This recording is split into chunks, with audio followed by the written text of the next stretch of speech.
Nah, di sini kalau kita jabarkan tadi yang 4 pengaruh pada gangguan mood, perasaan atau mood, pikiran, fisik, dan perilaku.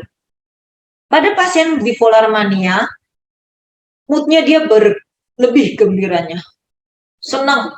Misalkan kita bercanda sedikit, dulu ketawa, senyum-senyum, sekarang sampai terbahak-bahak, mudah tersinggung, merasa dirinya hebat, impulsif, mudah tersinggung, sehingga kalau diberikan masukan, mudah marah atau benci, dan mudah uring-uringan.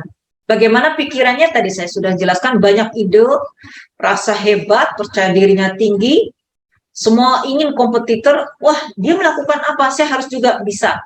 Konsentrasinya buruk karena idenya terlalu banyak, tidak fokus satu bagian saja. Dan menolak untuk pengobatan karena rasa tidak sakit. Tidak ada insight tentang gangguan pada dirinya. Dalam kondisi fisik, bicaranya cepat, semangatnya meningkat, tenaganya berlebih, kurang tidur, libido meningkat, aktivitas meningkat, sehingga dia tidak ada rasa lelahnya, dan ceroboh biasanya. Perilakunya gimana? Karena dia rasa hebat, tadi mendirikan perusahaan, membuat pabrik, kepercayaannya yang kita pikir sangat aneh, terlalu berlebihan, ya. Biasanya ketika manik bisa disertai dengan delusion atau waham, keyakinan yang salah yang tidak sesuai dengan kenyataan. Mungkin, maaf, dia tidak belum selesai pendidikannya, tapi dia merasa, oh saya mau ngambil doktoral, profesor, ya, karena waham kebesarannya. Atau kita jumpai juga halusinasi, membuat dianya gelisah, dan perilaku boros sangat sering dijumpai pada pasien bipolar mania. Bagaimana bipolar depresi? Moodnya sedih, tidak bersemangat, tidak berminat, ya, apatis, tidak ada rasa senang. Dia biasanya nonton lawak-lawak yang lucu-lucu, ketawa. Ini nonton sih nonton, tapi bengong saja, tidak bertenaga. Bagaimana pikirannya? Rasa rendah diri, confidence-nya turun, guilty feeling, mudah tersinggung juga, pesimis, rasa masa depan suram, tidak berguna, konsentrasi buruk, dan daya ingat pun menurun. Fisiknya terjadi gangguan tidur, gangguan makan, gangguan seksual, ini kebalikan dari maniak, ini libido menurun, dan berat badan pun meningkat atau menurun. Jadi jangan dikira orang depresi kurus, bisa juga ditemui orang depresi yang berat badannya cukup besar. Perilakunya biasanya menarik diri dari sosial, mudah curiga, kalau ada waham dan halusinasinya, pikiran-pikiran tentang kematian, ide-ide bunuh diri, bahkan terjadi perilaku bunuh diri. Nah, ini perjalanan penyakit bipolar, jadi mania, bisa depresi, mania ringan, depresi berat, ringan. Biasanya yang dijumpai waham halusinasi kita temui pada mania atau depresi berat. Dan pada antara episode ini bisa kita jumpai yang bebas gejala, terutama pada siklotin, gejala hipomanik dan depresi ringan, itu bisa terjadi bebas gejala depresi atau hipomanik selama 1-2 bulan. Antara depresi dan mania itu ada hipomania atau mixed state. Nah, bagaimana penyebabnya? Apa sih penyebab bipolar? Apakah keturunan? Apakah guna-guna? Atau apa? Banyak yang menduga-duga. Memang tidak ada penyebab satu yang pasti untuk penyakit bipolar. Bisa terjadi penyakit otak, perubahan kimia otak, ya, faktor keturunan atau genetik, stresor lingkungan, ya, kekuatan fisik, integratif dari beberapa gangguan, dan peristiwa atau life event. Dan kalau dikatakan ada perubahan zat kimia otak, patofisiologinya, 2 zat kimia otak yang berperan pada gangguan bipolar, yaitu norepinefrin dan serotonin. Pada pasien depresi serotoninnya rendah, sedangkan pada pasien manik dopaminnya meningkat. Bagaimana pengaruh stres pada gangguan bipolar? Stres jangka panjang terus-menerus mengakibatkan zat kimia otak tidak stabil. Serotonin bisa menurun, ya, dopamin meningkat, sehingga ketika serotonin menurun dia tidak berdaya, tidak ada rasa senang, apatis, rasa tidak punya harapan. Nah, kalau terjadi gangguan ini, hati-hati. Siapa sih yang melakukan tadi? Seperti beberapa artis, penulis, aktor yang saya jelaskan, akan berbahaya itu bagaimana sih tanda-tandanya? Kapan dia berbahaya? Bipolar. Bad-nya apa? Buruknya di perilakunya. Agresi atau disinhibisi. I-nya tentang moodnya irritable. Ya. P-nya itu gangguan waham atau halusinasi. Ada ciri psikotiknya, sehingga dia tidak bisa mengontrol dirinya, bisa membahayakan dirinya sendiri atau orang lain. O-nya onsetnya pada masa dewasa. L-nya tuh labil di moodnya. A-nya ini kadang tidak terdiagnosis karena kita kira dia ADHD atau dia penggunaan zat-zat adiktif, abuse obat, atau cemas. Diberikan obat-obat, responnya sangat buruk.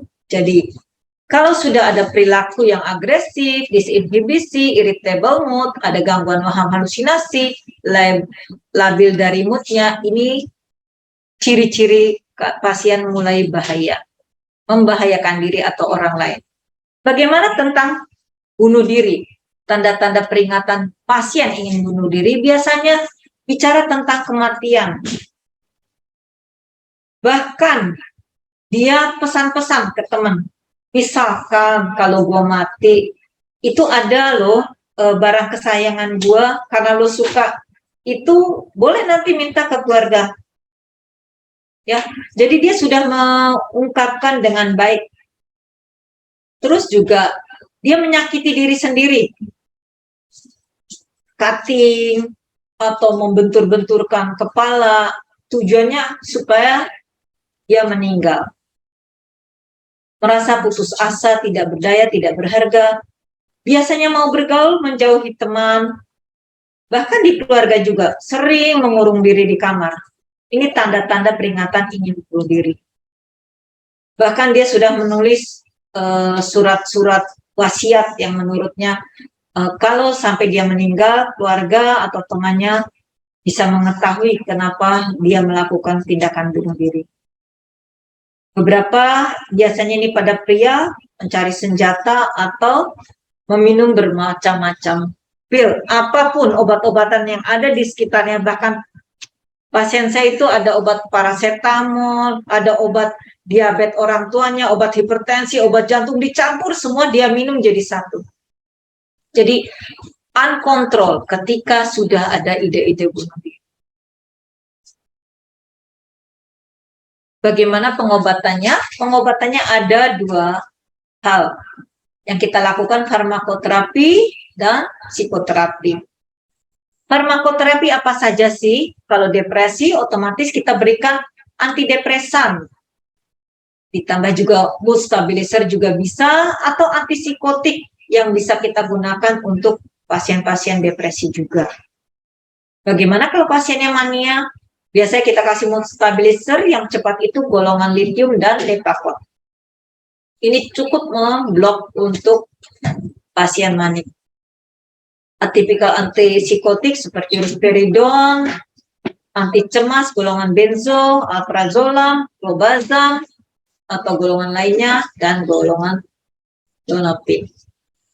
Memang diperlukan obat untuk memulihkan ketidakseimbangan zat kimia atau neurotransmitter di otak. Obat ini perlu untuk bekerja, obat itu tidak bisa instan ya. Ada beberapa kasus keluarganya, dok, obatnya lama banget sih, nanti ketergantungan dong dok. Obat tidak bisa instan. Obat yang tepat, membutuhkan respon yang baik, dan butuh waktu yang tepat. Dengan respon obat yang baik, obat dilanjutkan, mencapai kestabilan, lalu dipertahankan untuk mencegah relapse. Kenapa obat itu membutuhkan waktu yang cukup lama? Ketika sel saraf kita normal, itu bentuknya cukup bagus, indah, tapi ketika ada perubahan neurotransmitter, serotonin atau dopamin, itu membuat sel-sel saraf kita mengecil. Dan ini secara ilmiah penelitian, sel saraf kita akan kembali normal seperti sedia kala jika pengobatannya cukup waktunya, yaitu sekitar 6 bulan minimal sampai 1 tahun. Ini cukup membuat pasien sulit untuk relapse dan bisa kembali lebih stabil. Oke, psikoterapi atau konseling dengan psikolog itu membuat pengobatan lebih efektif lagi. Dukungan, edukasi, dan bimbingan pada orang-orang yang menderita gangguan bipolar atau keluarga itu cukup penting. CBT berfokus pada pasien dan keluarga, membantu pasien untuk lebih stabil lagi. Kenapa peran keluarga penting? Jadi peran keluarga ini harus sebagai teman dan lingkungannya yang harus membantu pasien untuk bisa menerima kondisi pasien. Bahkan ada pasien saya mengeluh karena keluarganya mengatakan, kamu tuh lebay, tahu diri. Nah, ini jangan menjudge. Harus menerima kondisi pasien, menyadari bahwa pasien dalam keadaan sakit, menyadari pasien perlu dipulihkan, baik melalui psikoterapi atau terapi obat.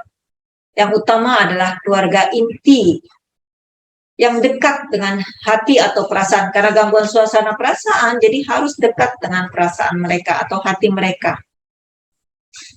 Tunjukkan empati, menerima, penuh kasih sayang, kesabaran, dan pengertian. Saat seperti ini mereka memang membutuhkan dukungan. Baik perawatan diri, asupan makan, jadi pola makan itu penting. Karena kurangi tepung dan gula, karena tepung membuat mood tidak stabil, gula juga membuat dia lebih aktif atau agresif. Tidak perlu, jadi pasien tidak memerlukan nasihat atau penghakiman, tadi menjudge, nasihati terus-terus, dia tidak perlu, mereka butuh dukungan. Oke, kita sampai kesimpulan, gangguan bipolar adalah gangguan yang kronis. Jadi seumur hidup dikaitkan dengan beban kesehatan, sosial, dan ekonomi. Diagnosis gangguan bipolar itu sangat penting karena memang banyak yang miss. Pengobatan yang efektif dapat mencegah kekambuhan. Bukti pendukungan perawatan mempercepat perbaikan gejala manik maupun depresi pada pasien gangguan bipolar. Sekian saja, semoga bermanfaat. Terima kasih.